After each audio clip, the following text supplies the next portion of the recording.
কচি কচি তৃণানো ভক্ষণ করতে করতে অনেক দূরে চলে গেছে, আর ফিরবার আশা নেই, পথ ভুলে গেছে। হঠাৎ করে বেলুন ধ্বনি শোনে, ধনবস্যমান বলছে, গোবিন্দ তুমি যেমন করে বেলুন ধ্বনি করে ডাকছো, আমরা তো তোমাকে কৃষ্ণ বলে উচ্চস্বরে ডাকতে পারছি না, কারণ তুমি যে আমাদের তুমি যে আমাদের বাক্য শক্তি দাও। পশু হলেও ভালো না, এদের কত শুদ্ধ প্রেম, শুদ্ধ ভালোবাসা। তাই তো শ্রীমদ ভাগবত প্রমাণ করেছে কি, পাদুপা পাদমিচ্ছন্তি বাক্যমিচ্ছন্তি পশুব, দেবতা মানবিচ্ছন্তি সুখমিচ্ছন্তি মানব। যারা বৃক্ষ করে জন্মগ্রহণ করেছে, এরা চাই ভগবানের কাছে তুমি দুটি পদ দিলে না কেন।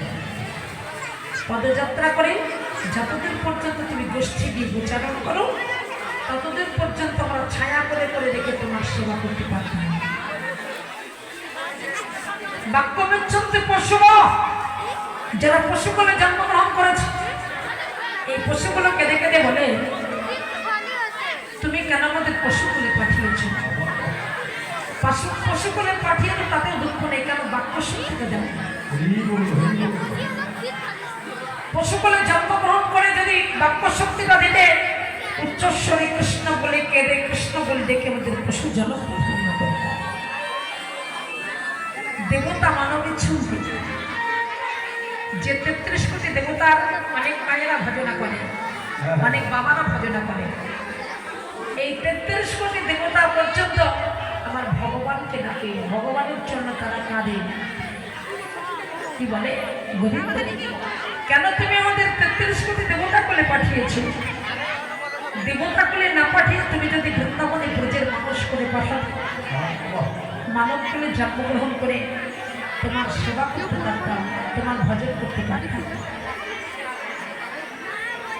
আর সুখমিচ্ছন্তি মানব, দেবতারা মানব হয়ে কৃষ্ণ ভজন করতে চাইল, আর মানুষ হয়ে আমরা কি চাই? শুধু টাকা পয়সা, ব্যাংক নাতি নাতিনি এগুলো চাই। সুখমিচ্ছন্তি মানব। তাই পশুগুলো অনুরাগের ভজনা করে জগৎকে শিক্ষা দিচ্ছে।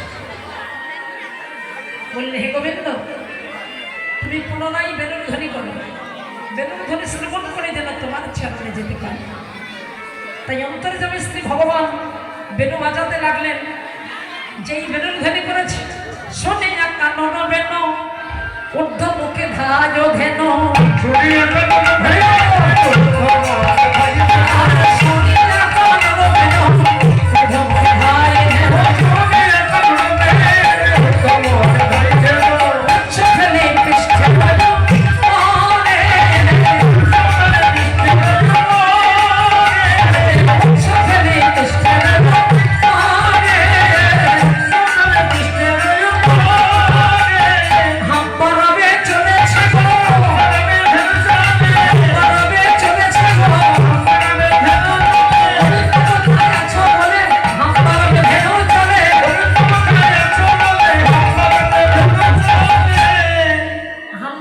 চলেছে।